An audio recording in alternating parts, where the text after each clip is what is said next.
Welcome back to the final chapter of our Route 66 journey.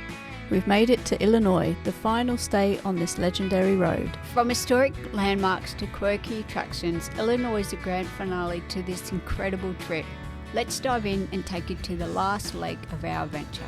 As we crossed into Illinois, our first stop was the historic Chain of Rocks Bridge. Sully took a walk across this bridge.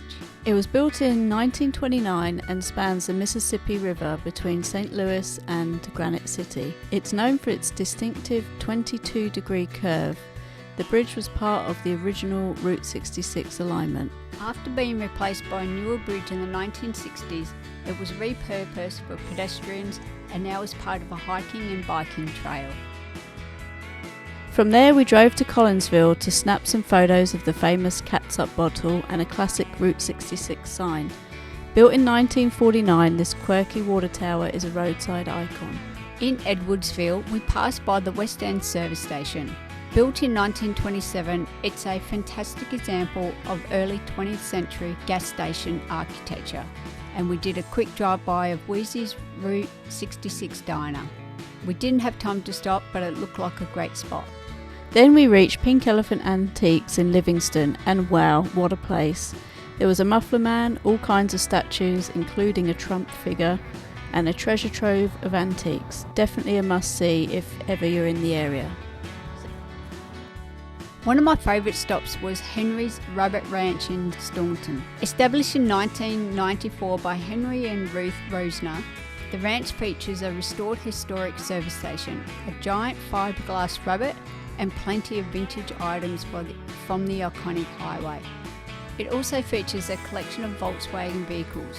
One display is like the Cadillac Ranch. After that, we stopped at the Soulsby Service Station in Mount Olive. Built in 1926, it's one of the oldest filling stations still standing and has been carefully preserved.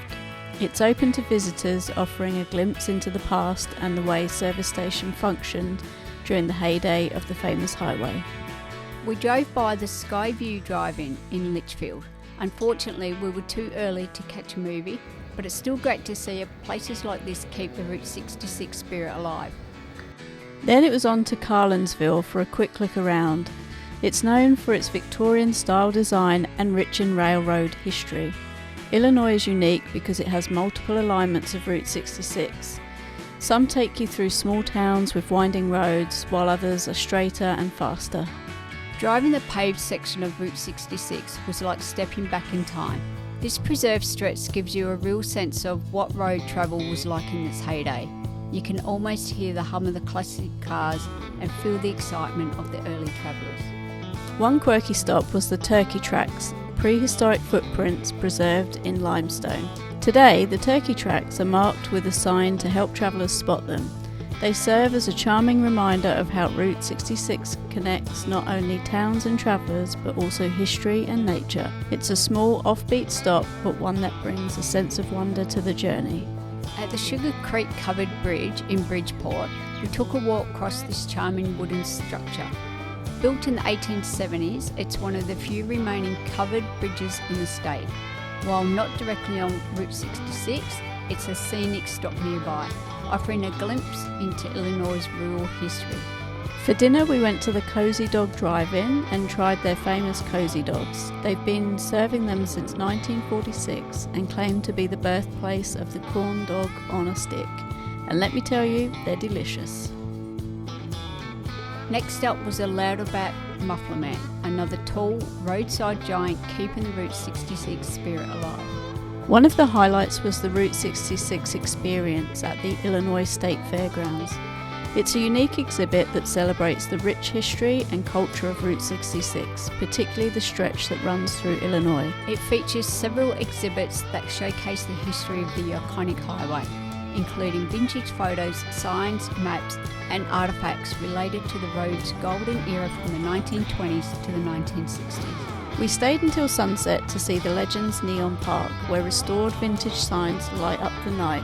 I'm not sure how long the exhibit will be there, but it's definitely worth a visit if you're travelling through Springfield. That night we stayed at the Route 66 Hotel, a retro-inspired gem full of charm.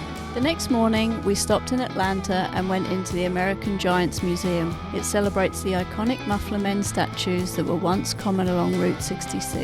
It has a collection of original, restored and replica Muffler Men, along with other Route 66 memorabilia. It's run by volunteers and is a fun, nostalgic stop.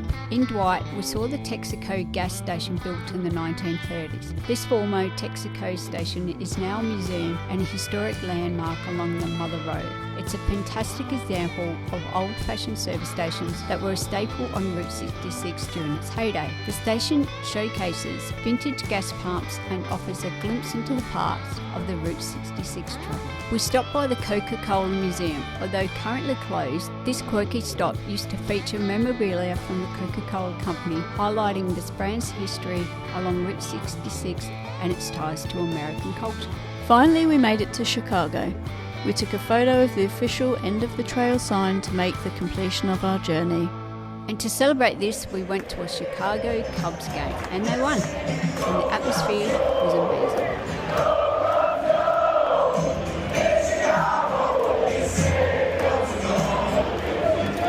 We've had such an incredible time on this trip. Even though we didn't see everything, the memories we've made will last a lifetime.